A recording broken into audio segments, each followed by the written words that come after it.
And let me go on the network, and we are live on there, and we'll just get going.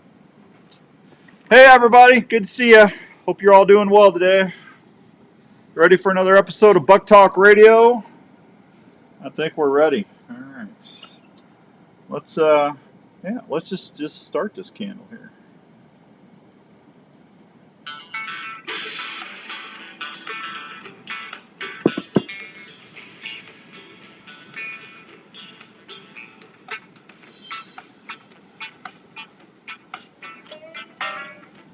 All right, welcome to this week's edition of Buk Talk Radio, brought to you in part by the good friends out there at Woodhaven Custom Calls. Hope everyone's having a great Wednesday all across the beautiful United States. January 24th, 2024, 12424. Can you believe it? That's kind of fun. We're going to have a fun show for you tonight. I was just visiting with our guest off the air a little bit. Thank you for everybody watching on the Outdoor Call Radio app. I appreciate you doing it, or listening, excuse me. We're going to have Aaron from the Hunting Public, and I've been hearing a lot about these guys for a long time from listeners, and they've been doing some good stuff, and we're going to have a good conversation. So let's just get right into it and say hi to Aaron. Aaron, how you doing? I'm doing pretty good. Are you? I'm just wading through the winter. Are you? Where's home for you? Right now it's in central Missouri. Oh, you're back home from where I'm at. Did we talk about that the other day? No, I grew up originally up around Paris, Missouri. Little farming community in northeast part of the state. Oh, I know where Paris is. Yeah, I grew up about 15, 20 minutes west of Six Flags.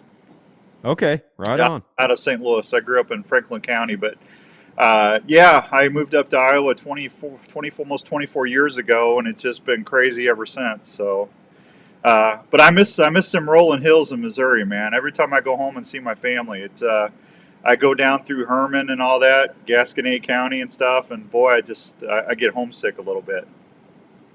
Yeah, man, I lived up in Iowa for about 10 years, and then just in the last year or so, I've come back down here in Missouri. I still have a cabin up in Iowa, and several of my buddies are still up there hunting.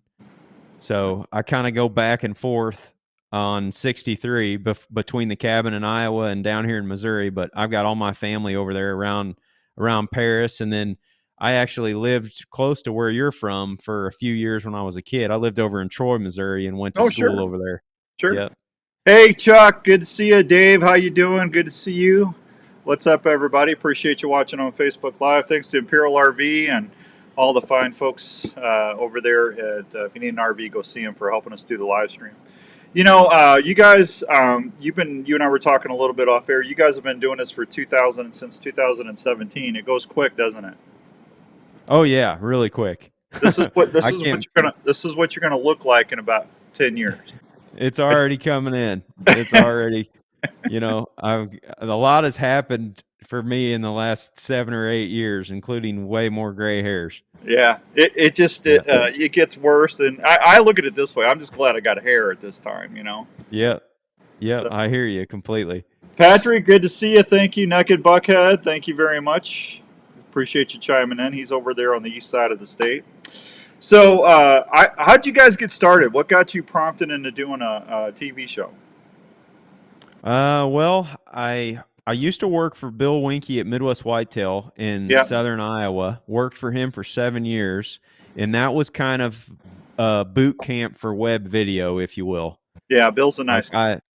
I edited, I don't know, probably thousands of online videos for him over the course of time, and learned how to produce videos for the internet. And I started researching YouTube while working with him. We started dabbling with it there in a little bit. And then when I took the plunge with Greg and Zach and did the Hunting Public in 2017, YouTube was where we were like, okay, this is what we're going to try just to make content and put it up there, because we didn't have a website at the time. We didn't have, two nickels to scrape together pretty well. So we're like, let's just put our public land adventures on YouTube and see where it goes. I've talked about this before, but you guys are in a great position, because like when I started 26 years ago, all you had was linear TV. I mean, you had to be able to get on Ford. You had to go get the sponsorship partners, and I mean, TV back back 20 years ago was even really expensive, and for airtime, and the production cameras are way bigger, way more money.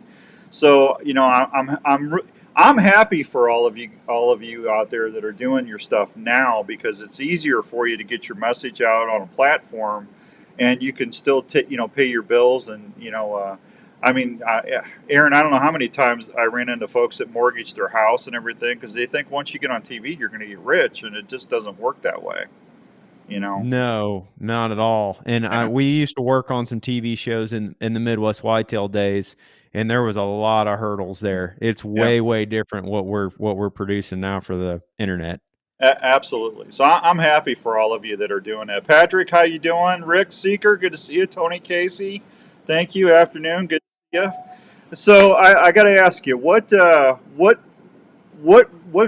drives you for public hunting? It's just growing up in Missouri, and I try to talk about this in Iowa all the time because Iowa just doesn't have the resources that Missouri does as far as land and stuff. I mean, growing up in Washington, Missouri, I could drive within 30 minutes in any direction and get on a place to hunt and fish in public.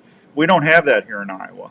So we've been trying to get this Woods and Waters Act thing passed for over, I don't know, 15, 20 years, and it still hasn't went through. And it passed the first time with a 60-something% majority. The residents of Iowa voted for it. Nothing gets that kind of support, but the legislators still haven't been able to get it through. Missouri, I mean, you got a lot of opportunity for public hunting. Absolutely. And I grew up like most folks did. I had some small private farms that I could hunt that were basically just farmers that allowed multiple people and their families to hunt. And then I hunted on public land. Now you did the reverse. You did the reverse though. You were here in Iowa first, and then you went to Missouri, right? Did I hear you No, right? I was in Missouri, then I went to Iowa, and then I came back to Missouri. Okay, I apologize. Yep. So you And I've hunted public in both states and all across the country, really. But the biggest difference to what you're talking about is Missouri's got that state sales tax that goes to the conservation department. Yeah, I think it was 1967 or 1970. 1/8 of 1% of every sporting good or sales tax item goes right to the coffers of the conservation department, and they just bought up huge land tracts and rivers and seen. I mean, the outdoor opportunities in Missouri's very blessed. Oh yeah, and when I was growing up, I took all that for granted. I was like, we need to be like these other states, and we need to do away with this, and we need to do away with that. But as I've traveled around the country, I've kind of realized like Missouri really has it good compared to most places, because I hunted public in Iowa for several years, and it was good hunting, but you're right, it was quite limited. There's not a lot of public opportunities. Oh, there's some great hunting in Iowa on public ground. I used to hunt. I had a buddy of mine had a place that bordered Stevens Forest, and just that's a great area down there. So I mean, I met people when we did. I don't know, Aaron. I don't even know if you were around old enough to remember. We did a show called Outdoors Traditions for 20 years, and we were on Fox Sports Midwest and Carbon TV, and we ran it on the Fox affiliate here in Des Moines. But I ran into people filming. They would come from public over to Larry's place, and I'd have to get out of the tree and go, sorry folks, but this is private ground, and and most of the time it was an okay conversation, but I mean, you can go to places in Missouri, Aaron, and not even run into another hunter. I mean, there's some there's some really big tracks. Yeah, there's some big tracks. I always said doing the radio show down there in St. Louis on Sunday nights on the Big 550. We've been doing that for 26 years, and I've always said that if you want to get away from hunters, just walk about 1.5 miles from the parking lot, and you won't see another hunter. Do you find that? You find that too? Oh yeah, I mean, it kind of depends though. If it's 1.5 miles down a trail where people can ride bikes or stuff like e-bikes, that. E-bikes has kind of evened that out a little bit. Yeah. If it's 1.5 miles down a trail, that's different than 1.5 miles like up and over 2 ridges. Yeah. And through a big ditch, just winding through the woods. Whenever we do that, if we go in 1/2 mile, a lot of times we don't see anybody. Yeah, a lot of places you can't ride an e-bike though. There's no motorized vehicles and stuff, so even you can't take your e-bike in there. But Yeah, I mean, if you're willing to get Callaway County, Callaway Conservation Area, Missouri, I bow hunted that when I first got into bow hunting 30 some years ago, and I always saw a lot of deer and turkey in there. You know, Yeah, there's good hunting to be had, certainly, as long yeah, as you're willing to work for it. In yeah, some of these states like Missouri now you're not allowed to use trail cameras on on the public or the public, right? on the public land. Right. Yeah. So that makes it more difficult for guys going out there trying to target specific bucks or and that sort of thing. So, it evens out the pressure a little bit. We definitely don't see whenever we go in real far, we go into little overlooked holes here and there, just sometimes just off the side of the road. We don't see anybody. But if we go to a trailhead parking lot and we walk in 200 or 300 yards, then yeah, there's a ladder stand here and a hang Yeah. on stand here. And yep, Saddle gets up. busy. What do you guys look for when you're going to a new area? What are some of the things you guys look for on Onyx or Topo Map or something to kind of zone in on an area For deer, for deer? Yeah, I look at habitat diversity, and then I try to look for little holes where deer could be insulated from people. So if there's a lot of ridges or a lot of topography in there, I like to look for stuff that's really steep, and then off the backside of a steep long ridge or a steep face, maybe a flat bowl or a bench on the side of the hill that's really difficult to get to, where yeah, a deer could bed and essentially live without seeing a lot of people, without seeing, people from a road in the distance or without seeing hikers or anything. They're just left alone back there. Sometimes that's 600-700 yards in, sometimes that's 4 miles in. It's just depends. But I'm looking for habitat diversity first, and then for areas where they can get away from people. yeah. I mean, the nice thing, like Missouri, the conservation department puts crops and stuff in there, and they leave them. Mm-hmm. So there's food, and then if you can isolate a bedding area and get into like a travel corridor between the food and where they're bedding, that's usually a good place to find a pinch point or two, right? Yeah. Oh yeah. Yeah, but wherever those crops are at, there's usually tractor paths going to those fields. So that's where you're going to find a lot of the hunters. Yeah. There's stands and everything all around those fields, and the deer still use them, but they start using them well after dark pretty quick once season kicks in. Yeah, absolutely. 512 and some change. This is Buck Talk Radio on the Outdoor Call Radio Network. My guest is Aaron from the Hunting Public. How'd you all get together? Did you all meet somewhere and just decide to start doing work and hunting together and doing a show? We all met at Midwest Whitetail. Okay. Greg started there before I did, and then I came in as an intern, eventually came on full time. And then we brought in Zach as an intern in 2015 at Midwest Whitetail. And then whenever I left, I was thinking about going back to work to do what I did in college, which was work on washers and dryers. I was a service technician for appliances. And I knew a good friend of mine that I worked for during college. He was still in business and needing some help at the time. So I was thinking about giving him a call and going back to doing that, and then sort of moonlighting with a video camera in my off time to make deer hunting videos. But then Greg and Zach called me up and we got together one night and we just sort of crafted this plan. We're like, okay, well, we've been doing the public land hunting videos for some time through Midwest Whitetail, and now we could try to do them.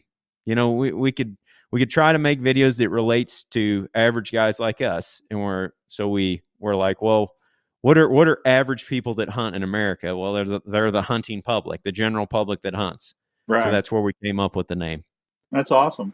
Hey, Accessible Hunter, he says they got some great access to public ground in Pennsylvania. But you're right. When we need to go to a little deep, we need to go a little deeper to avoid other hunters. Hank in Revelton says, "Howdy, Dan." Hi, Hank. How you doing? Jonathan Mullen says, "Finally got to watch one live, Jonathan. We appreciate that." Nick DeMace, how you doing, buddy? Good to see you. Nick's out there on the East Coast. Always good to see you guys. I got to tell you, Aaron. When I get done doing it, just when I can just go grab my bow and my pack, I'm going to utilize more public hunting ground, just to have a different place to bounce if the wind direction's wrong or something. Because I'll be honest with you, I kind of miss that, because one of the things that I miss a lot is when you come out in the evenings and other hunters are there. You can say, "Hey, how'd your hunt go?" And you get in some great conversations. You get to meet some new people, and it's kind of a neat experience actually. Oh man, I can't tell you how many friends we've met across the country that are in it for the same reasons we are when we're Yeah, hunting public. yeah, And our expectations are just way different. When you're on private and you're watching a specific deer or whatever, and I still hunt some private land. My family's got a 100-acre farm there right outside of Paris in Missouri, where we take the kids and do a lot of land management stuff. But anyway, whenever I'm up there, we've got pictures of most of the bucks that are on the farm, and everything's set up with food plots and stands and that sort of thing. But when you're out on public, you don't know what you're going to run into. It's yeah. like you just kind of go for a hike with your gear, and you hope you run into some fresh sign, and you make a setup, and it's just the unknown. What's around the corner, or what's going to walk around this tree, or I like that feeling every time. The anticipation of what's walking down the trail. Yeah. That's what keeps me going. I took my first 3 or 4 deer on public hunting ground. One was in Callaway, one was up at Atlanta Wildlife in Missouri. I took 1 or 2 there, and I'm trying to think where the other one was, Union Ridge or something. It's been so long ago, Aaron, but I mean, it was just neat, just coming back out and dragging and just people, hey, congratulations, and my first deer I ever shot with my bow was just a little scrub rack buck, and man, I think I showed that to everybody in 4 counties. Yep. I was so excited, to get my first one with a bow. So public hunting's, I think there's a lot of pluses to public hunting, and I don't think enough people look at it that way. Yeah, I really love it. It's we've got access to quite a bit here. I wish that other places were the same, but when I was younger, I had lots of permission to hunt on all those different farms, and that slowly started drying up through the 2000s Yeah. to where the available land that I had to hunt was getting smaller and smaller. And I started out hunting like 50-50 private and public, and every year it was just chipping away at the private. And then it got to the point where it was like 90-10 public to private. Hmm. And I was still having just as much fun. Yeah. It was just because my expectations changed a little bit. It's harder to get into big mature bucks on public consistently, just because of the competition with other hunters and whatnot. But you got more room to roam around on, and you can kind of get back to the basics of woodsmanship, which is what Yeah. I really enjoyed doing when I was a kid. And if you go during the week, folks, you sometimes you can have the parking lot to yourself during the week. It's the weekends where things get a little congested. Hey, Jake Pike, good to see you. Jonathan says West Virginia is so tough in my area. There are so many loving roads, and most people want to just road hunt. Logging roads. Okay, I was going to say loving roads, Jonathan. I don't know if I want to get into that one. So, but that's what you were saying earlier. If there's a road for farm element equipment to get in there, then that's where you're going to find a lot of your hunters. Yeah, you'll find scrapes and rubs along them too, Yeah. where Oh, deer yeah. are using them at night. But we'll hunt a spot like that on opening day or in the middle of the week, like you said. But sometimes the deer are just where you find them out there. It's kind of strange. We've got into some great hunting 200 yards from the parking lot before, where there was 5-6 trucks parked there, and it was just this little overlooked thicket that everybody was walking past, and there was 2 or 3 deer in there, and one of them was a nice buck. Absolutely. Jake says public hunting area near him in Iowa, hunter shot and missed a doe, causing it to run on the road nearby, and my wife whacked it with her car. He came Uh-oh. out and checked on her before I got home, and we ended up getting a tag from the local police to give him the deer. So the guy got his deer anyway. That's awesome. That's a Sorry about story the car. there. Yeah, sorry about the car, Jake. So No kidding. that's crazy. Do you guys do a lot of saddle hunting? Yes. Yep. You Do a know, lot of it. how old are you, Aaron? If you don't mind asking. 36. Okay, so you're. I don't know if you're going to remember this or not, but when you were about 7, 8, or 9, the saddle hunting first came out, and they had one called the tree seat, and we used to have to use the screw-in steps, or if you wanted on the public ground and stuff, you had to use the strap steps because you couldn't use screw-in steps. And it was fun. I mean, it was fun, but I was like 10 years like you know, I was in shape and I could climb trees and stuff. Now I'm too fat and old, but it's funny with the hunting industry and stuff how everything kind of comes back. But that saddle hunting's really popular now. Yeah, they're very handy. We're really efficient with them.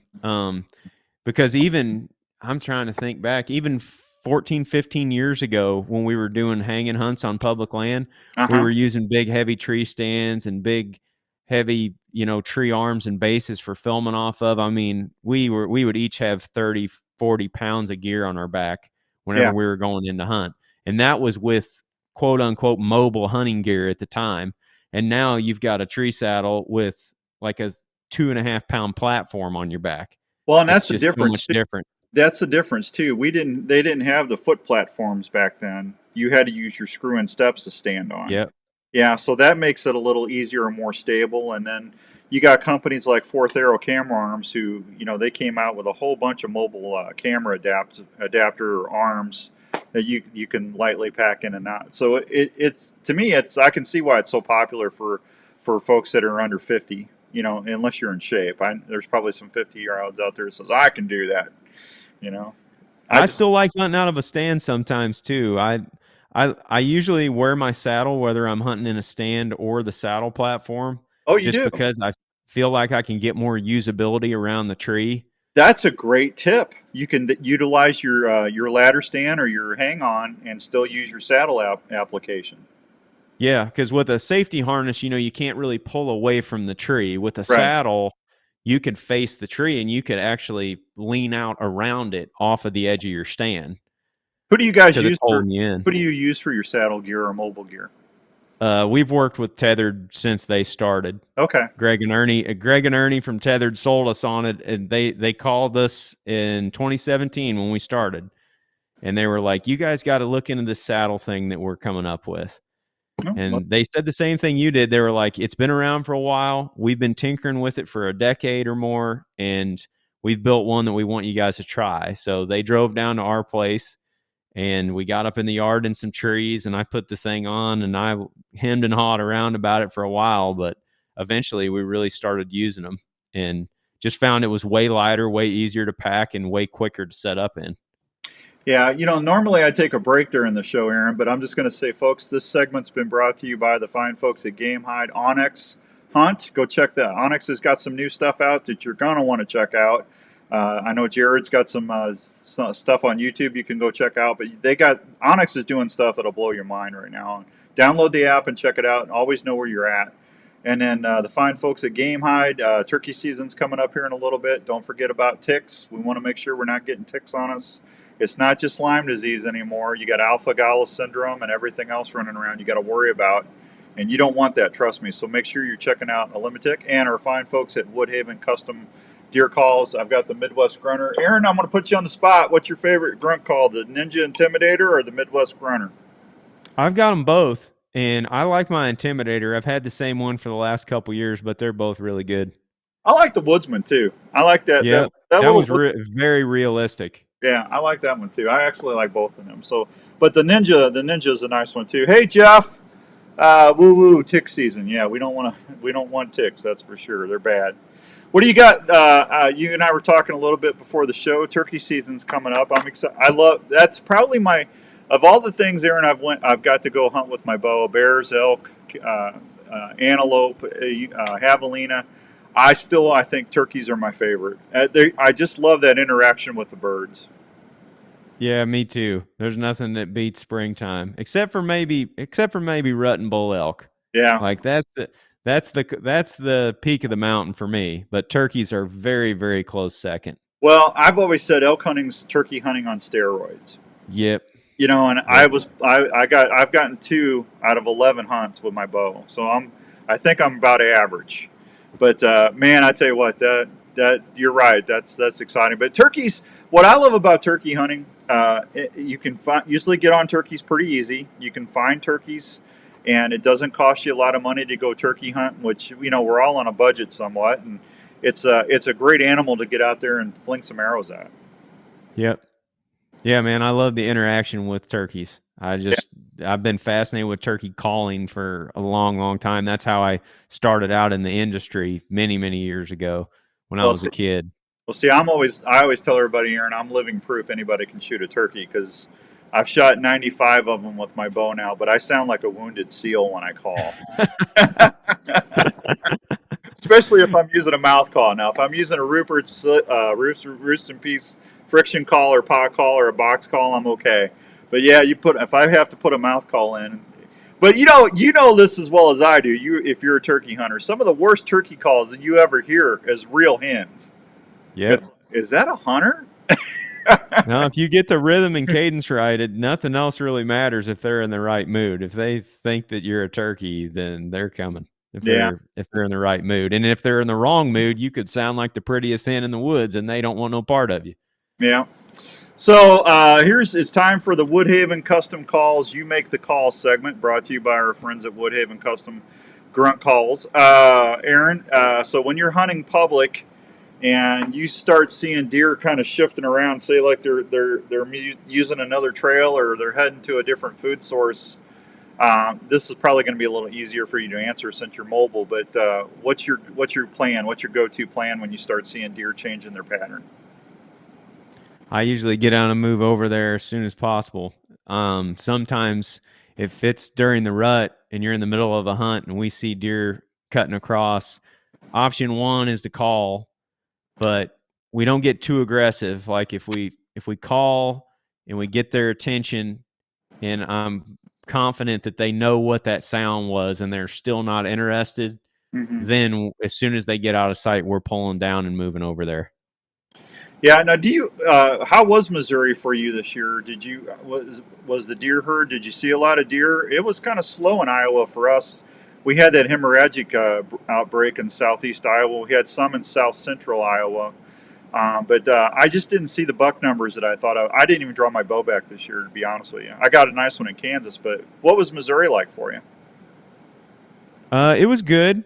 It was hit or miss here and there, but overall, had a lot of good hunts. Had a lot of deer inside of 20 yards, which when you're hunting with a bow, that's all you can ask for, really. And had a couple really close calls at big ones. I was at full draw on a really big buck that was 3 yards from the base of the tree, and it just didn't come together.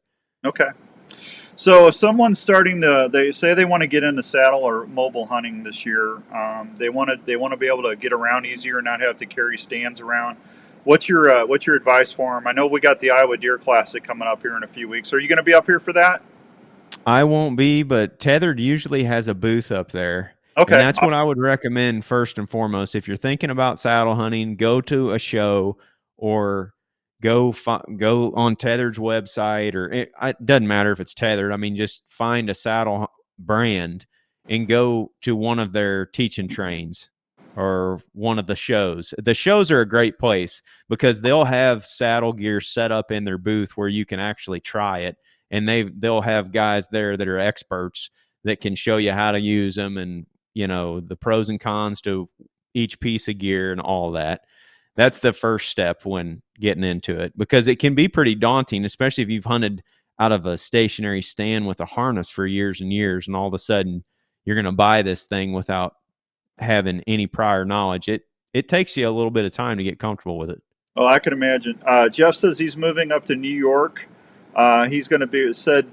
So I will be hunting new public ground. Lots of pressure. Any pointers for bow hunting? Keep your confidence up. Bow season's a long season, and the majority of the hunting pressure on public land is going to be on the weekends, like you said a while ago, and it will be during the rut. So if you're getting discouraged out there and there's people everywhere, think about the time that you're hunting. If you're hunting weekends during the rut, you're going to see a lot of people, but it's a long bow season and there's lots and lots of public land, and those deer live there in many cases year round. Yeah. So don't give up. Try to keep a positive attitude. Jonathan says Missouri wasn't great for deer movement week I was there, but just a great state to hunt. It is a good state, Jonathan. Gary up in Minnesota, good evening. Thanks for watching, buddy. I appreciate you. Aaron, can we get you? I want to get you back on the show. Can we get you and the guys on a Saturday show or a Sunday show in St. Louis sometime? Yeah, sure. Just holler at me. Okay, I'll get a hold of you and we'll get you on like in July or August where it's a little more timely. What you got? Any big hunts planned for the 24? Hoping to draw an elk tag or two. That'd be pretty sweet. If not, I'm going to be hunting some in Missouri, and then I may try to bow hunt some deer in Arkansas.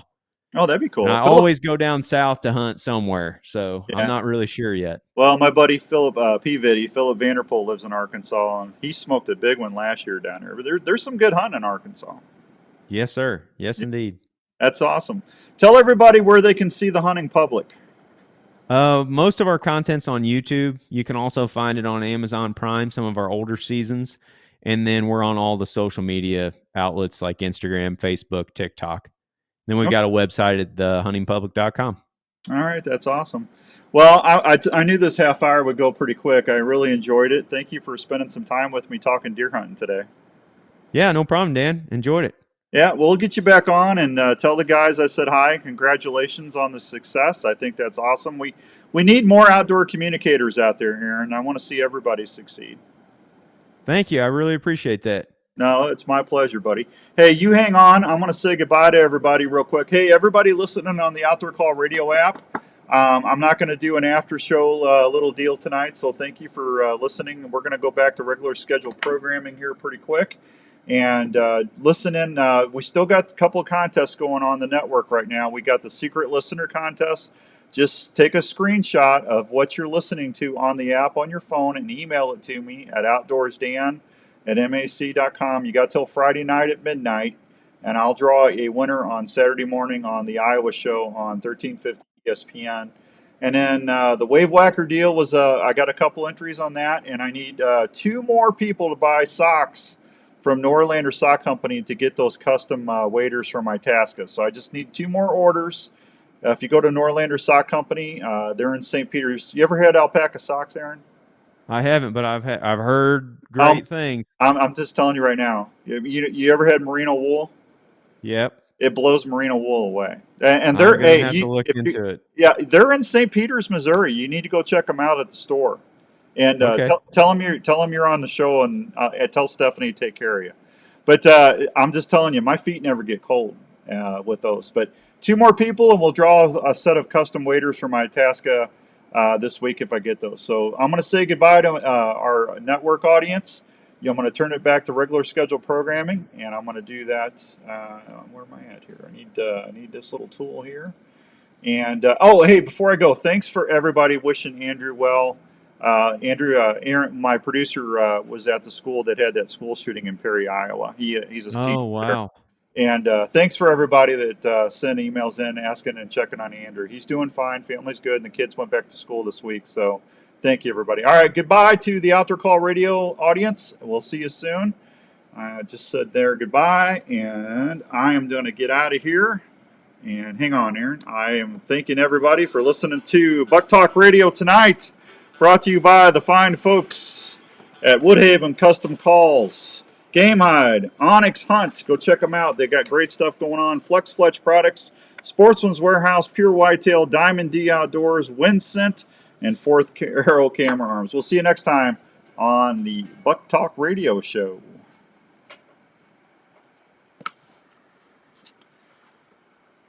All right, everybody. Thanks on Facebook. I appreciate you. I'll be back at 7 o'clock tonight for Unknown Files. Have a go get some dinner, and I'll join you right there. Thanks, everybody.